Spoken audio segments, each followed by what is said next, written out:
Budaya Sunda pandenengan sadayana sakumaha anu kapedar kamari harita si Jarot jeung si Bungkreng bener-bener soak lantaran ningali Nyi Rukmini anu keur leumpang ka perebah manehna. Si Jarot jeung si Bungkreng bener-bener soak, sungutna calawak, matana bolotot, ari tuurna noroktok parasa leuleus. Cilaka itu kakak. Itu diriwa si Rukmini mencerong baik ka dieu kakak. Ieu kudu kumaha kakak? Cek si Bungkreng bari leungeunna memuntang kana kerah baju si Jarot. Atuh si Jarot ngadang heuak beungna asa kacekek. Aja dong sia, ieu beung aing asa kacekek. Cek si Jarot bari leungeunna nyiku pas kabeneran pisan kana hulu angan si Bungkreng. Atuh si Bungkreng ngagawak deui bae.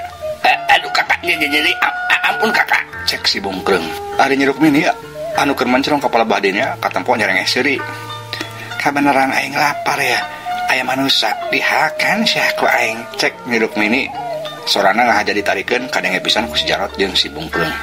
Terus Nyi Rukmini katempo leumpang ngalengkah ngadeukeutan rungkun anu dipake nyemput ku si Jarot jeung si Bungkreng. Atuh si Jarot jeung si Bungkreng katempo tegang, sunggutna calangap rek ngagorowok sorana teu bisa keluar. Malah saking kusoakna sampai-sampai duanana wer-weran kiih dina calana. Nyi Rukmini terus lempang beki deukeut bae. Lila-lila beungeutna mimiti katempo robah saeutik-saeutik jadi pikasieun. Tadana gorowong ngabrebeg keluar getih seger. Gegag-gegag eta jurig Nyi Rukmini lempang beki deukeut kana rongkun. Kabeneran sia manusia dihakan ku aing keur lapar. Si Jarot jeung si Bungkreng begitu kuat kurasa sieun. Duanana katempo ngesod mundur saeutik-saeutik. Tolong. Cek si Jarot bari nangtung rek ngabretak kabur. Ari si Bungkreng manehna ge embung katinggalieun. Bareng nampo si Jarot rek kabur, manehna geuwat luncat nubruk ka si Jarot. Atuh gubrag duanana pada ngagubrag. Kalakuan duana siga bolon. Lamun si Bungkreng rek indit ditubruk ku si Jarot. Sebalikna lamun si Jarot rek indit ditubruk deui ku si Bungkreng. Kitu jeung kitu bae. Jadi nama duanana ge teu kaur indit.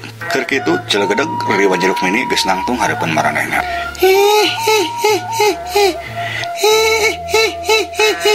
Rek kabur kandi sia manusia bolohok.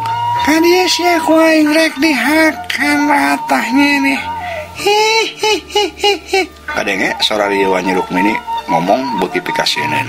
Si Jarot jeung si Bungkreng beuki bae teu puguh rarasaan. Duanana ngomong ampun-ampunan.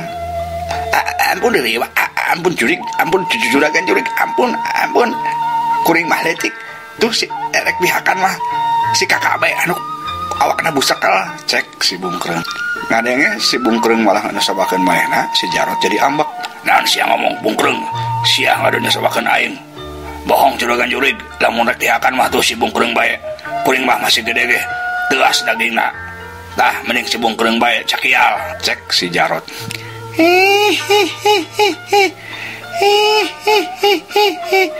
Sia montong patuduh-tuduh. Sia duanana gerek dihakan ku aing atah-atah. Cek jurig Nyi Rukmini bari tuluy ngangkat dua leungeunna katempo ku punarang goas. Beuki lila beuki panjang. Nempok itu si Jarot jeung si Bungkreng beuki tambah sieun bae. Saking sieunna si Bungkreng langsung nglepek ka paehan. Ari jeruk Nyi Rukmini terus cicirihlan. Krep kukuna geus nempel kana awak si Jarot. Selenyap si Jarot ngalenyap. Sungutna calangap. Tapi barang kukuna ek ditacepkeun kan awak si Jarot, ujug-ujug kadenge suara amran tan katinggalan. Rukmini, eureun maneh. Andika montong modaran manusia ti beurang. Lamun Andika tetep maksa, akibatna kekuatan maneh bisa leungit. Eureun guat. Eureun ayeuna. Cek suara amran anungan seukur kadenge kur riwa Nyi Rukmini bae. Kadenge amran ngomong kitu, jurig Nyi Rukmini siga nu sieun. Ulas bae harita wujudna langsung ngaleungit.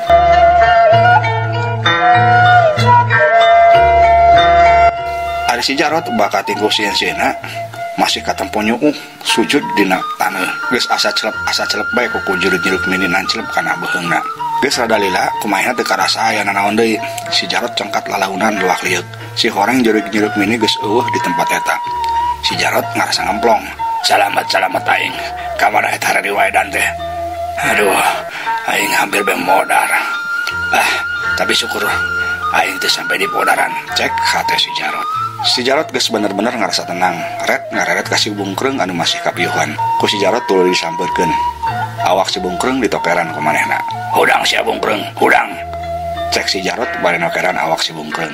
Tukung si Lila, si Bungkreng katampong ngulisik hudang, matana beuntak, tuluy mencrong ka si Jarot meni telepisan. Si Horeng lelembutan mah can kumpul kabeh. Nempo si Bungkreng mencrong baik itu, si Jarot seueul.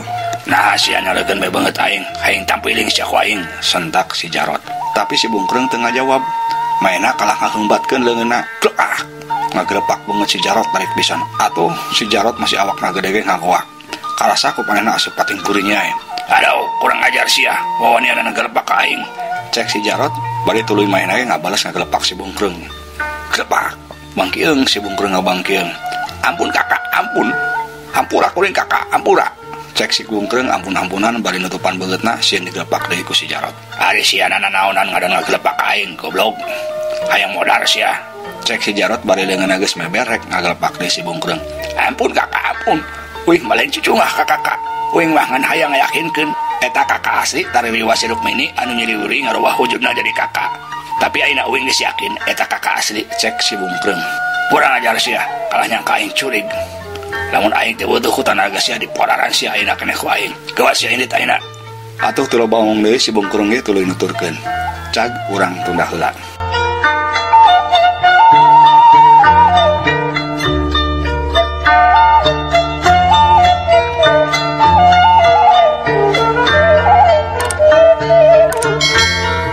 Ayeuna urang caturkeun deui Ambu Suri. Sanggeus kacapena leungit, Ambu Suri katempong ngeliat tuluy nangtung lalaunan. Aya bae. Nah, hirup aing teh bet apes-apes teuing atuh nya. Cek gerantos hate Ambu Suri.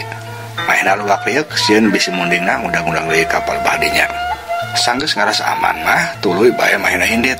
Rasa sieun mah tetep masih aya. Dadana ge masih karasa sesebelakan. Leumpangna ka katayepan bari jeung sasalingkeran ka jalan anu sunyi. Tapi lililea mah najan launan lempang oge airna mah geus rek anjog, tinggal ngaliwatan hiji pengkolan deui ka imahna. Ambu Suri eureun heula napas tengah hegak deui turna karasa leuleus. Aduh, aing bener-bener kasiksa. Jeung sigana mah rugi gede deui. Mending aing geus leungit. Can engke kumaha lamun si Jarot jeung si Bungkreng nanyakeun. Aduh, pusing-pusing aing. Cek geuntas hate Ambu Suri. Nya darek teu pusing kumaha lantaran munding nu edan teh nu satadina mah rek dibikeun ka si Jarot jeung si Bungkreng.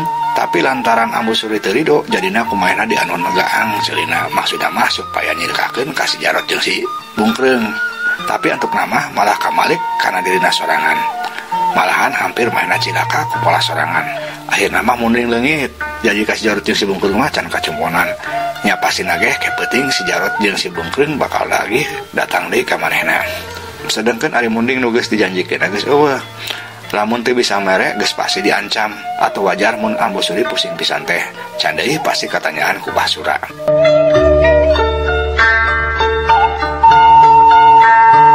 Ambu Suri hulang-hulang bingung kudu aku tilu. Bah, aing kudu kumaha ieu ari geus kieu. Cek geuntas hate Ambu Suri. Tapi sakumaha-kumaha di pikiran oge tetep Ambu Suri teu meunang akal.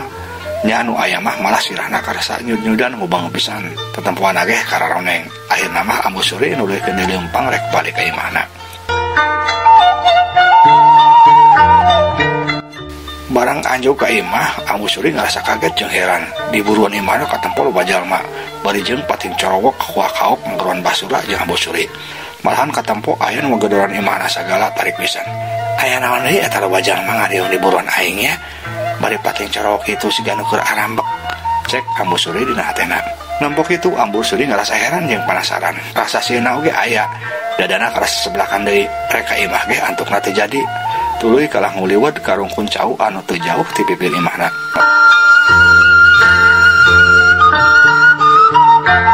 Ambu Suri tuluy ngawaskeun ka jalma-jalma anu gimbung di buruan imahna. Bari ngadedengekeun omonganna. Kadenge kumaha aya nu ngomong. Kamarana Basura jeung Ambu Suri teh nya, cek salah saurang jalma. Nya siga suwung imahna mah, cek salah saurang deui nembalan. Lah pasti ge nya rumput, dobrak bae pantona. Nu sejenna kadenge ngomong deui siga nu ambak pisan. Sabar ulah ku cara kasar mal hade bisi malik ka urang sorangan. Cek saurang jalma anu katempo rada kolot nyobaan nanangkeun nu sajena. Rek sabar kumaha Mang Udi, imah kuring rubuh gara-gara ditenggar kemunding anu basuran edan teh tah can tatangkalan rebah. Sabaraheun tah kuring kurugiana. Pokona mah lamun sampe teu digantian ku kuring mah nyaan rek dituruk imahna. Cek jalma nu tadi. Atuh gebeg Ambu Suri anu keur ngintip teh ngagebeg reuwas. Omongan eta jalma kade ngajelas pisan ku Ambu Suri. Aduh cilaka, tambah deui masalah teh. Aduh, kumaha aing? Can aing geus ngaluarkeun duit 100.000 kasih Jarot jeung si Bongkreung. Can munding leungit geus kudu kaluar duit deui ka jalma-jalma anu pakaianna ruksak gara-gara munding aing nu edan. Mangkaning pasti moal cukup 100-200.000. Aduh, apes-apes. Cek gerentas Ambu Suri. Pikiran maena beuki baluang bae.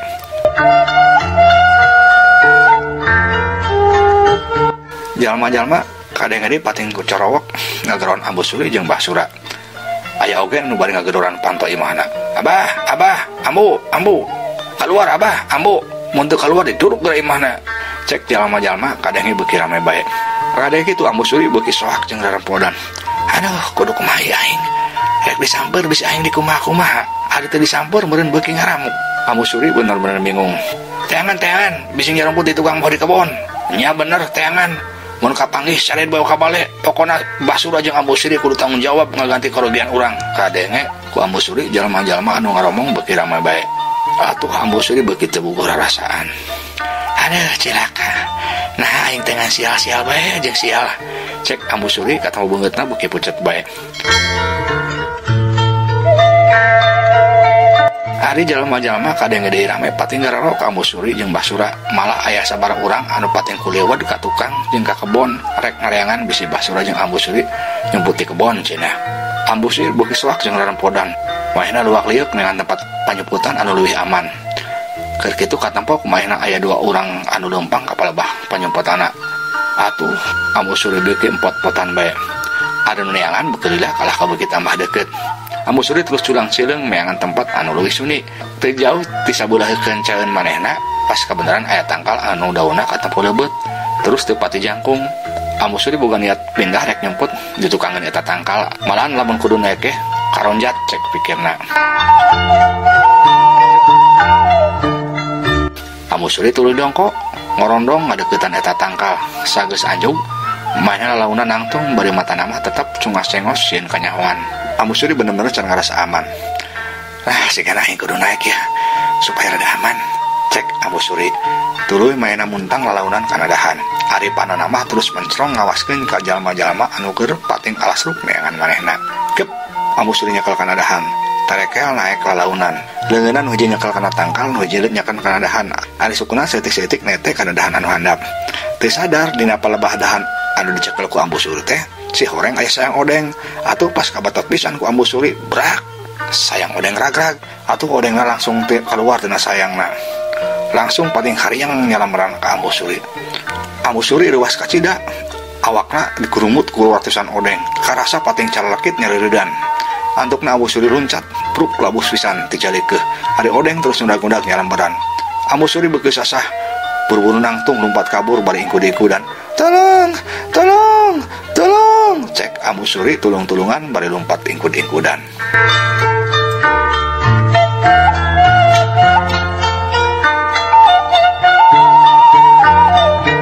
Jalma-jalma anu keur masih keneh pating rariung di buruan imah Ambu Suri kaget ngadenge sora anu tulung-tulungan. Sada aya anu tulung-tulungan. Cek salah saurang jalma. Nya, sorana masih Ambu Suri geuning tembal anu sejena. Cuang tempo, penasaran hayang nyaho. Ambu Suri tah lain tah. Cek saurang deui. Bari mehna ngadareg lompat pangheulana ka palebah datang sora. Atuh berang nu sorejana ge naduturkeun.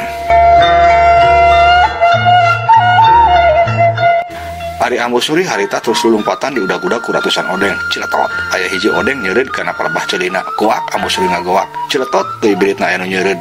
Kuak deui Ambu Suri ngagoak bari luncat. Kedebrug labuh terus katempo ngacuprak bari pakpik-pak pare diseureud ku engang. Tolong. Ambu Suri tulung-tulungan deui. Tuluy buru-buru hudang lompat deui. Teu lila buru-buru jalma-jalma ngaburu datang. Barang nampo Ambu Suri keur udag-udag bari disedan ku odeng. Jalma-jalma teh lain pada narungan. Malah lolobana anu ngagarak-gak sadaserian. Labok dah karasa Ambu. Cek salah seorang jalma malah mupuas ke Ambu Suri.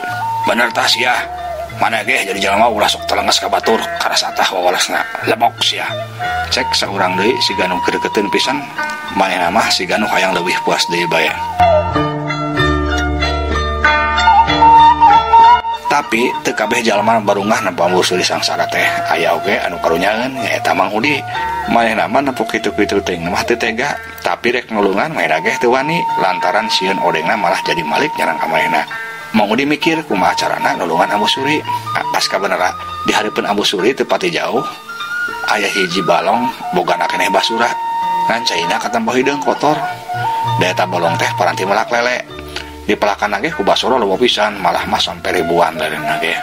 Nempo kitu Mang Udi asa aya jalan pikeun nulungan Ambu Suri anu masih terus diudag-udag ku odeng.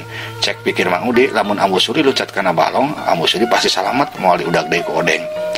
Atuh cerowok Mang Udi nyerowok ngabejaan ka Ambu Suri.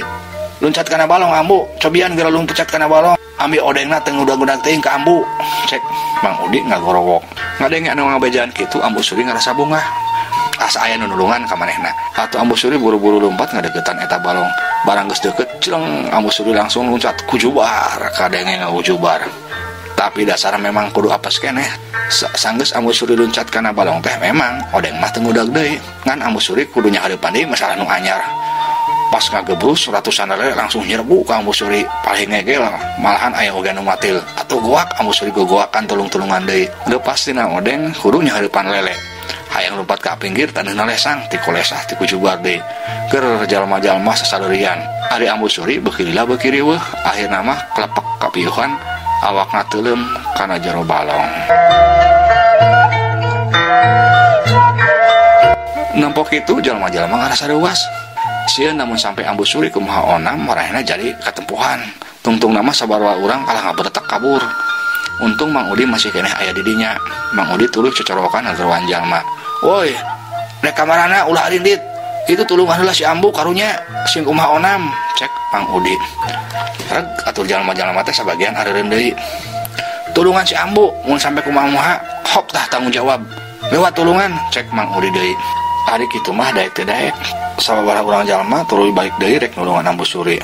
Ambu Suri tuluy ditalulungan diangkat ka darat deui. Cak urang tunda heula.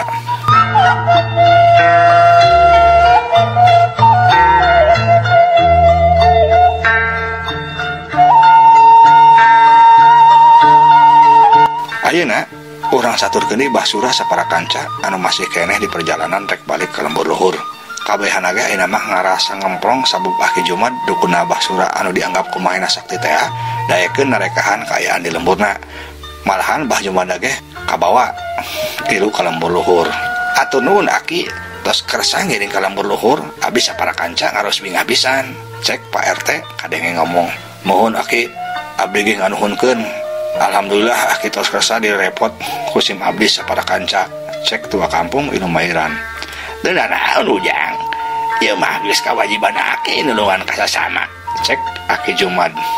"Nya Pak RT batua teu kudu hariwang ari jeung si Aki mah, tos biasa jeung Abah mah. Engke ge sadongkapna urang ka lembur, cuang langsung bae ka imah Abah heula nya. Urang cuang dalahar heula bala kecerakan." Cek Basura. "Nya ari abdi mah ngiringan bae Abah, kumaha saena bae?" Saur Abah. Jawab Pak RT. "Kuring ge sami Abah, kumaha Abah bae ngiringan." Cek tua kampung. Keur kitu teu pati jauh dihareup katempo siga aya saurang awewe nu keur diuk dina luhur batu pinggir jalan. Mang Uman anu pangheulana ningali langsung tutunjuk. "Itu geuning siga nyurik mini Mang Wardi." Cek Mang Uman. Atuh kabehana ge utamana mah Mang Wardi jeung Basura langsung caruringhak. Kabehana mencrong ka hareup. Anabreh teh bener nu keur diuk dina batu. Di hareup teh memang nyuruk mini. "Mohon geuning, itu malana si Nyai." Cek Mang Wardi ka tempo bunga. Teu sabar Mang Wardi langsung nyalukan nyuruk mini bari lumpat. "Nyai, Nyai, ieu Bapak." Cek Mang Wardi hahauk kegeruan ka nyuruk mini. Ari nyuruk mini oge kaget. Katempo manehna ge langsung ngaliuk bari curihak ngadenge aya nu ngageruan teh.